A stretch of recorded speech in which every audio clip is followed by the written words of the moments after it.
যে কোনো অঙ্গ যেন ফেল না হয়, সচ্ছল থাকে। এটার জন্য আল্লাহ আমাদেরকে পদ্ধতি শিখাইছেন আল্লাহ রসুলের মাধ্যমে, যে সকালবেলা উঠা তুমি সুবহানাল্লাহিল আযীম ওয়া বিহামদিহি ওয়ালা হাওলা ওয়ালা কুওয়াতা ইল্লা বিল্লাহ 3 বার পড়ো, তাইলে সন্ধ্যা পর্যন্ত তোমার কোনো অঙ্গ ফেল হবে না।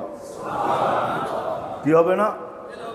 কি প্যারালাইসিসও তো ফেল হয়ে যায়, ঠিক না? হ্যাঁ, কোনো অঙ্গ ফেল হবে না, এই বডির কোনো অঙ্গ ফেল হবে না। কাজ কম করতে পারে কিন্তু ফেল হবে না, ফেল হবে না। সুবহানাল্লাহিল আযীম ওয়া বিহামদিহি ওয়ালা হাওলা ওয়ালা কুওয়াতা ইল্লা বিল্লাহ। কয়বার? 3 বার, মাত্র 3 বার। হ্যাঁ,